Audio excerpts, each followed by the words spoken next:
পাঁচ মিনিটের মধ্যে আমাদের সমাবেশ শেষ করে আমরা বিভিন্ন সরকারে আমরা মিছিল নিয়ে নির্দিষ্ট স্লোগান নিয়ে আমরা নির্দিষ্ট রুটে আমরা প্রেস করবো।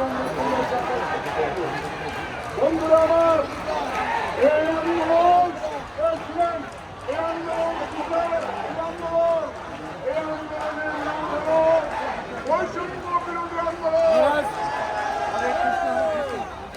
এই আন্দোলনের নাম বৈষম্য বিরোধী আন্দোলন।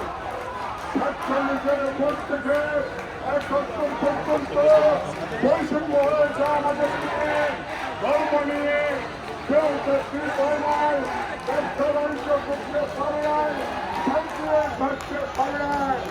৭১-এর পর থেকে আজ পর্যন্ত আমরা ১ কোটি লোকের মধ্যে ৯৫ লোক হিন্দু আমরা ভারতে বাস্তব করেছি।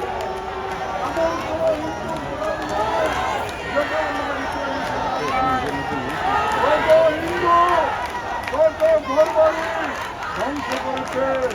৭১-এ রক্ত দিয়েছি, ৭১-এ রক্ত দিয়েছি। বীরেন্দ্রনাথ দত্ত ভাষান্দোলনের প্রথম শহীদ রক্ত দিয়ে প্রমাণ করেছে। ভাষা আন্দোলন থেকে মুক্তিযুদ্ধ পর্যন্ত সেদিকে আন্দোলন আমরা রক্ত দিয়েছিলাম। তারপরে যে বৈষম্য কমেছে সেইখানে বৈষম্য, সেইখানে সেইখানে বৈষম্য, ধর্মের নামে বৈষম্য সৃষ্টি করে